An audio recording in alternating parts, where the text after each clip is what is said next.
Hello everyone, this is Om Prakash and today we are going to have an introductions on weak forces क्योंकि हम Newton's laws of motions पढ़ने वाले हैं और Newton's laws of motions में पहले एक फंडामेंटल फोर्सेस का कैटेगराइजेशन है जिसमें आपको पढ़ना रहता है ग्रेविटेशनल फोर्सेस, आपको पढ़ना रहता है electromagnetic forces, strong forces and weak forces. ये चार फंडामेंटल फोर्सेस आपको पढ़ने रहते हैं। ठीक है, तो हमने ग्रेविटेशनल फोर्सेस किया। ठीक है, उसके बाद हम लोगों ने जो है सो इलेक्ट्रोमैग्नेटिक फोर्सेस भी किया और उसके बाद जो है सो हम लोग स्ट्रॉन्ग फोर्सेस भी कर चुके हैं। Now we are doing on weak forces. तो उसको बस मैकेनिक्स के इंट्रोडक्शन की दृष्टि से हम लोग उसको आगे मूव कर रहे हैं क्योंकि पूरा का पूरा पार्टिकल फिजिक्स को समझाना अभी मैकेनिक्स के इंट्रोडक्शंस में पॉसिबल नहीं है। फिर भी let's see what we can learn from here. Weak forces जो है ये आपका सबसे पहली बात one of the fundamental forces है। चार फंडामेंटल फोर्सेस जिसको आप कहते हैं ग्रेविटेशनल फोर्स, दूसरा आप कहते हैं इलेक्ट्रोमैग्नेटिक फोर्स, तीसरा आप कहते हैं स्ट्रॉन्ग फोर्सेस और चौथा वीक फोर्सेस। ये चार फंडामेंटल फोर्सेस में से एक है। ठीक है, और ये जो फोर्स है आपका ये क्या है? ये है कि आप थिंग्स फॉलिंग अपार्ट और डिकेइंग, मतलब सभी फोर्सेस के बारे में जानते हैं। स्ट्रॉन्ग फोर्सेस क्या कर रहा था? आपको न्यूक्लियस के अंदर पड़े हुए प्रोटॉन्स और न्यूट्रॉन्स को एक साथ एक स्मॉल वॉल्यूम्स में बैलेंस करके रखता है। स्ट्रॉन्ग फोर्सेस मतलब उसके जो क्वार्क्स होते हैं, सॉरी क्वार्क्स को अभी मैंने इंट्रोड्यूस नहीं किया है, तो उसके जो कॉन्स्टिट्यूएंट है न्यूक्लियस के कॉन्स्टिट्यूएंट को वो एक स्मॉलेस्ट वॉल्यूम में कंडेंस करके रखता है, बांध के रखता है। लेकिन वीक फोर्सेस ठीक इसका उल्टा है, ये डिके करता है, डिकेइंग ऑफ ए पार्टिकल्स के लिए रिस्पॉन्सिबल होता है। ठीक है, जो हम लोग आगे थोड़ा सा और इसको इंट्रोड्यूस करेंगे। दूसरा है कि आप जो अब स्ट्रॉन्ग फोर्सेस देख रहे थे, ये स्ट्रॉन्ग फोर्सेस से कंपेरेटिवली और स्मॉलेस्ट डिस्टेंस में ऑपरेट करता है। आप देख सकते हैं कि स्ट्रॉन्ग फोर्सेस तो कम से कम उसका जो फोर्सेस का जो लेंथ होता था, मतलब डिस्टेंस होता था दो पार्टिकल के बीच में, वो कम से कम न्यूक्लियस के डायमीटर के आसपास हुआ करता था। लेकिन यहाँ क्या है कि जो वीक फोर्सेस हैं वो 0.1% of the diameter of A proton. तो आप इसी से अंदाज़ा लगा सकते हैं कि प्रोटॉन से भी छोटे स्मॉलेस्ट डिस्टेंस में ये एक्ट करता है। ठीक है, लेकिन वीक फोर्सेस जो है डिकेइंग है, फिर भी ये यूनिवर्स के लिए जो है सो बहुत क्रूशियल है। It is crucial for the structures of universe. और जब मैं ऐसा कहता हूँ कि यूनिवर्स के लिए ये सबसे इम्पॉर्टेंट है, यूनिवर्स के एग्जिस्टेंस के लिए, हमारे एग्जिस्टेंस के लिए ये फोर्स सबसे इम्पॉर्टेंट हैं, क्योंकि यही वो फोर्स है जिसकी वजह से आपका सूरज चमकता है। यही वो फोर्स है जिसकी वजह से आप रेडियम और प्लूटोनियम जैसे रेडियो एक्टिव सब्सटेंस के बारे में जान पाते हैं। यही ये फोर्स है जिसकी वजह से आप कार्बन 14 के बारे में जान पाए हैं, जिसे कि आप मतलब किसी भी वस्तु का एज वगैरह जो निकालते हैं, जो हिस्टोरियंस वगैरह करते हैं कार्बन 14 मेथड, तो यही प्रोसेस, यही फोर्स उसके लिए रिस्पॉन्सिबल होता है। मतलब कहीं ना कहीं रेडियो एक्टिविटी के लिए भी जो है सो यही फोर्सेस रिस्पॉन्सिबल होता है। तो वीक फोर्सेस को पढ़ने और समझने से पहले आपको ये जो आपके अंदर जो ये मिसकंसेप्शन है कि smallest particle of an atom is electrons, protons और न्यूट्रॉन्स, तो आप इस कंसेप्ट को थोड़ा सा बदल लें, क्योंकि आपका जो एटम्स के अंदर जो स्मॉलेस्ट पार्टिकल है, सबसे फंडामेंटल, सबसे स्मॉलेस्ट पार्टिकल, जिससे स्मॉलेस्ट अभी तक या जिसका टुकड़ा अभी तक नहीं किया जा सका है, वो है क्वार्क्स। क्वार्क्स जो है ये है फंडामेंटल पार्टिकल। क्या है ये? फंडामेंटल पार्टिकल्स है क्वार्क्स। ठीक है, और ये क्वार्क्स एक्चुअली में क्या है? ये वो पार्टिकल है जिससे आपका न्यूट्रॉन्स और प्रोटॉन्स बना होता है। मतलब कि आपका जो एक न्यूट्रॉन्स है वो क्वार्क से मिलके बना होता है, डिफरेंट क्वार्क से। आपका जो प्रोटॉन्स है वो डिफरेंट क्वार्क से मिलके बना होता है। ये पार्टिकल है just like electrons and proton, एक स्मॉलेस्ट पार्टिकल, स्मॉलेस्ट कॉन्स्टिट्यूएंट है। अब क्वार्क्स जो है उसके उसको क्या किया गया है, उसको 6 कैटेगरीज में डिवाइड किया गया है। There are 6 types of quark.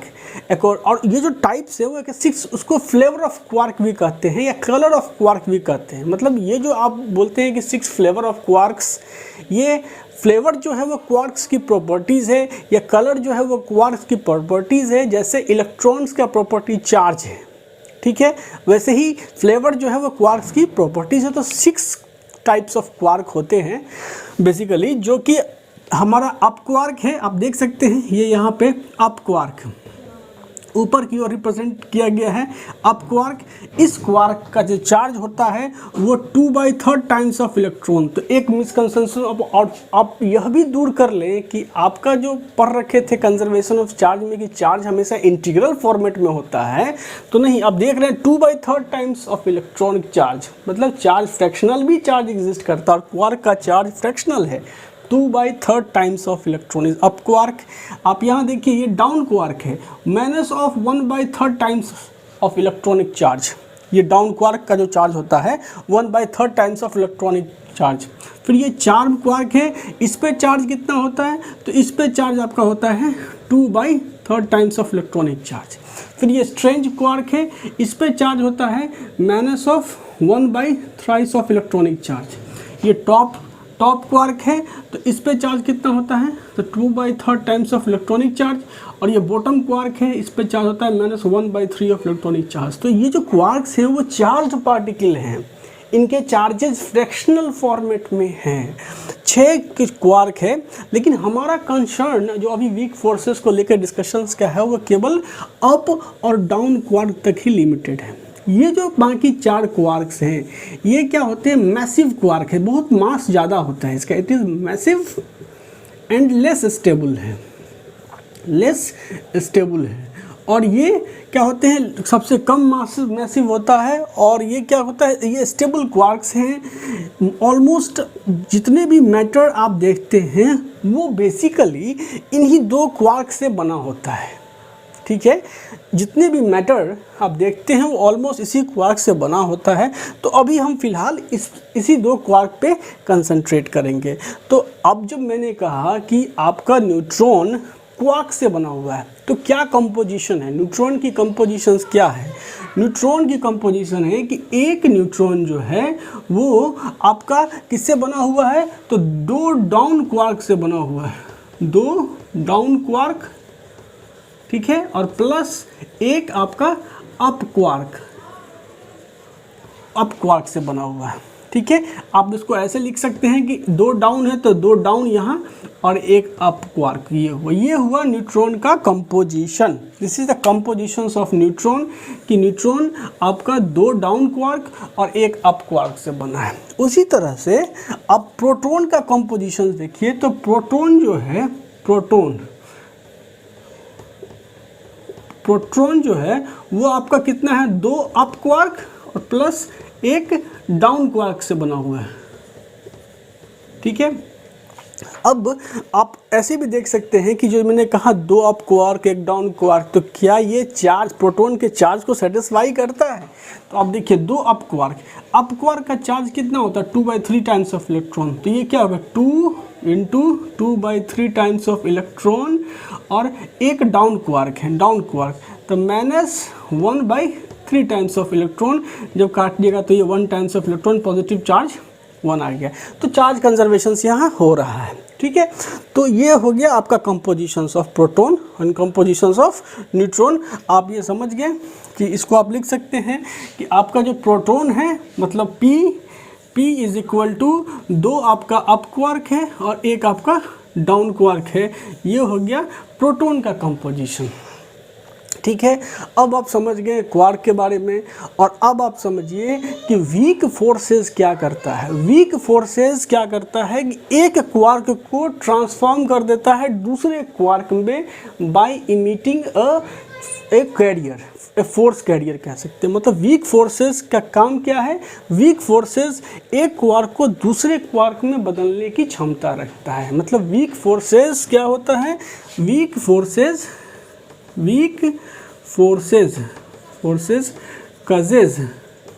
causes the transformation formation of flavour of one quark, one QUARK quark into other. मतलब अप क्वार्क को डाउन क्वार्क में कन्वर्ट कर देता है, डाउन क्वार्क को अप क्वार्क में कन्वर्ट कर देता है। तो ये जो चीज़ें आप समझ लीजिए, इसको भी अप टाइप क्वार्क बोलते हैं। ये भी चार्म क्वार्क भी अप ही टाइप कहलाता है, टॉप भी अप ही क्वार्क कहलाता है, अप टाइप क्वार्क कहलाता है। तो ये जो 3 क्वार्क है, ये 3 क्वार्क को ये डाउन क्वार्क में बदलने की क्षमता रखता है। कौन सा? Weak forces. अब जो एक छोटी सी बात समझने की ज़रूरत है कि हर फोर्सेस का एक कैरियर होता है। कैरियर कहने का मतलब कि आप जानते होंगे कि जैसे इलेक्ट्रोमैग्नेटिक फोर्स है, ठीक है, इलेक्ट्रोमैग्नेटिक फोर्स, तो इसका कैरियर पार्टिकल कौन है? फोटोन है, ठीक है, फोटोन है। ये है इसका क्या? कैरियर है। यही कैरियर है इलेक्ट्रोमैग्नेटिक फोर्स का, फोटोन। बेसिकली फोटोन क्या होता है? Packet of energy. तो फोटोन पार्टिकल जो होता है वो इलेक्ट्रोमैग्नेटिक फोर्स का कैरियर होता है, ठीक है। उसी तरह से स्ट्रॉन्ग फोर्सेस का भी कैरियर है, आई डोंट थिंक मुझे याद आ रहा है नाम उसका। और उसी तरह से आपका जो है सो ये क्या बोल रहे हैं इसको? वीक फोर्सेस का भी कैरियर है, उसको हम बोलते हैं बोसोन, W बोसोन और ये Z बोसोन्स, ठीक है। और ये बेसिकली क्या होते हैं? ये हैं पैचेस ऑफ एनर्जी। आप बोल सकते हैं इसको they are the packet of energy या पैचेस ऑफ एनर्जी। अब जानते हैं फोटोन के में भी एक पर्टिकुलर अमाउंट ऑफ एनर्जी होता है। तो ये क्या है? पैचेस ऑफ एनर्जी है। इसी को बोलते हैं हम लोग वीक फोर्सेस का कैरियर है। जब Z boson, W boson, Z boson जो होता है उसको हम चार्ज पार्टिकल बोलते हैं, चार्ज पार्टिकल भी बोलते हैं, ठीक है, पार्टिकल। और इसको हम बोलते हैं न्यूट्रल होता है, ये न्यूट्रल Z बोसोन। तो अभी हम लोग W बोसोन पे ही कंसंट्रेट करने वाले हैं, ठीक है। तो हमने पढ़ा कि वीक फोर्सेस हमारे क्वार्क्स को एक फ्लेवर से दूसरे फ्लेवर्स में चेंज कर देता है। अब हमारे क्वार्क्स के फ्लेवर को चेंज कर देता है, और शायद यही जो इसका नेचर है वीक फोर्सेस का, इसी के वजह से आप देखते हैं कि एक न्यूट्रॉन डिकेज इनटू ए प्रोटॉन, ठीक है। और यही है आपके रेडियो एक्टिविटी का भी मेन रीजन। अब एक एग्जांपल के तौर पे देखते हैं कि कैसे न्यूट्रॉन्स हमारा प्रोटॉन्स में डिके करता है। I think we all have seen it and written it. चला देखें हम यहीं पे आई थिंक मैं लिख लूँ कि जैसे सपोज करिए आपका न्यूट्रॉन है, तो न्यूट्रॉन किससे बना हुआ है? 2 डाउन क्वार्क, एक अप क्वार्क से। तो 2 डाउन क्वार्क और एक अप क्वार्क, ठीक है। तो ये जब जाता है तो ये जो क्वार्क है डाउन क्वार्क, इसमें कोई चेंजेस नहीं होता है। ये डाउन क्वार्क ऐसे गया और ठीक यहाँ पे ये लग गया डाउन क्वार्क, ठीक है। अब हमारा ये हो गया। अब देखो कि ये जो हमारा अप क्वार्क है, ये जो मेरा अप क्वार्क है, इसमें भी कोई चेंजेस नहीं होता है, ठीक है। ऐसे गया और ये अप क्वार्क ऐसे हुआ U। लेकिन ये जो हमारा है D, बीच वाला कह सकते हैं ये डाउन क्वार्क, और ये डाउन क्वार्क क्या होता है मेरा? डीके करके यहाँ पे क्या होता है? ये डीके होता है और ये डीके करके क्या जाता है? अप क्वार्क में कन्वर्ट हो जाता है। और जब डीके होता है तो सिर्फ अप क्वार्क में कन्वर्ट होता है और एक पार्टिकल रिलीज करता है जिसको हम लोग बोलते हैं W बोसोन। ये चार्ज कैरियर पार्टिकल है। ये क्या है? वीक फोर्स का कैरियर पार्टिकल को रिलीज करता है और ये कन्वर्ट हो जाता है। अब आपका क्या चीज़? तो डाउन क्वार्क अप क्वार्क में कन्वर्ट हो गया। आप देखिए यहाँ से कि यहाँ पे 2 अप और 1 डाउन हो गया, मतलब कहीं ना कहीं ये जो है आपका प्रोटॉन में कन्वर्ट हो गया, प्रोटॉन में कन्वर्ट हो गया। और ये क्या था आपका? ये था आपका न्यूट्रॉन का कंपोजिशन। ये न्यूट्रॉन का कंपोजिशन था। अब ये प्रोटॉन का कंपोजिशन को अपना लिया। इसने एक W बोसोन पार्टिकल रिलीज की थी W माइनस, जो फर्दर डिसइंटीग्रेट किस में हो गया? तो वो हो गया एक इलेक्ट्रॉन में डिसइंटीग्रेट हो गया और एक हो गया एंटी न्यूट्रिनो में, न्यूट्रिनो में। तो इसी एक्टिविटी को हम लोग बोलते हैं बीटा डीके, ठीक है। इसको क्या बोलते हैं? Beta decay. ठीक है। इसमें एक न्यूट्रॉन एक प्रोटॉन में कन्वर्ट हो जाता है। कैसे कन्वर्ट होता है? क्योंकि इसका एक डाउन क्वार्क डिके करता है और वो अप क्वार्क में कन्वर्ट होता है, और डिके करने के साथ साथ वो एक charge particle W boson radiate करता है, वर्चुअल बोसॉन, जो कि फर्दर डिसइंटीग्रेट होकर के इलेक्ट्रॉन और एंटी न्यूट्रॉन में कन्वर्ट हो जाता है। इसी को बीटा डिके कहते हैं। और शायद यही वो घटना थी जिससे हम लोगों ने वीक फोर्सेस को डिटेक्ट कर पाया था कि वीक फोर्सेस जो है ये बेसिकली कैसे पता चला वीक फोर्सेस का। इस बीटा डीके की जब स्टडी हुई तब हमें पता चला कि कहीं ना कहीं वीक फोर्सेस ही न्यूट्रॉन को प्रोटॉन में and proton vice versa proton को न्यूट्रॉन के कन्वर्जन के लिए रिस्पॉन्सिबल होता है। तो आपने देखा कि कैसे एक न्यूट्रॉन प्रोटॉन में कन्वर्ट हो गया। तो नेचुरली है कि अगर वीक फोर्सेस के इंटरेक्शन की वजह से न्यूट्रॉन अगर प्रोटॉन में कन्वर्ट हो गया तो कहीं ना कहीं कॉम्पोजिशन ही न्यूक्लियस का चेंज हो गया, और कॉम्पोजिशन अगर न्यूक्लियस का चेंज हो गया इसका मतलब एक नए पार्टिकल का रचना हो गई, एक नए पार्टिकल का निर्माण हो गया। New particle comes into existence. अब वो ओरिजिनल से बिल्कुल डिफरेंट होगा। जैसे आप कहते हैं कि कार्बन 14 C14 के बारे में आप जानते हैं, ठीक है। कार्बन 14 में क्या होता है आपका? तो 6 प्रोटॉन होते हैं और 8 न्यूट्रॉन होता है, ठीक है। ये है आपका कार्बन 14। वीक फोर्सेस की इन्फ्लुएंस से ये आपका न्यूट्रॉन, इसका क्या होता है? न्यूट्रॉन डीके करता है, decays and convert into proton, converts into proton, और ये बन जाता है आपको नाइट्रोजन, जिसमें कि 7 प्रोटॉन और 7 न्यूट्रॉन रहते हैं। तो ये क्या हुआ? एक नए पार्टिकल की रचना हो गई, क्योंकि जैसे ही न्यूक्लियस का कॉम्पोजिशन चेंज हो गया वीक फोर्सेस की वजह से, तो एक नए पार्टिकल की रचना हो गई, ठीक है। तो ये हुआ हमारा वीक फोर्सेस का इंट्रोडक्शंस। अब हम लोग थोड़ा रिलेटिव स्ट्रेंथ ऑफ को जान लेते हैं कि ये तो 3 फोर्सेस 4 फंडामेंटल फोर्सेस जो हमने पढ़े उसका रिलेटिव स्ट्रेंथ क्या होता है। तो रिलेटिव स्ट्रेंथ में आप एक चीज़ जान लें कि स्ट्रॉन्ग फोर्सेस जो है वो सबसे स्ट्रॉन्गेस्ट फोर्स है। तो इसमें जो जैसा इसने कहा है कि अगर आप ग्रेविटी को रिफरेंस मानते हैं, रिफरेंस फोर्स मानिए, मतलब तो इस ग्रेविटी के रेफरेंस में अगर देखा जाए तो स्ट्रॉन्ग फोर्स जो है, स्ट्रॉन्ग फोर्स कितना है? 10 to the power 38 time of gravitational force. Gravitational force होगा कितना?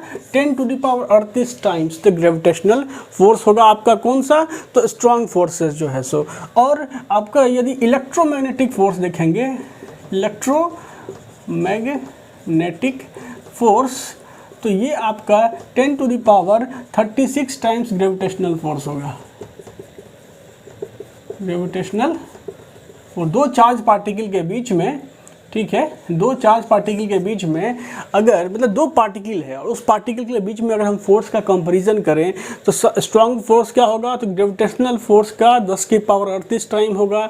इलेक्ट्रोमैग्नेटिक फोर्स ग्रेविटेशनल फोर्स का 10 की पावर 36 टाइम होगा।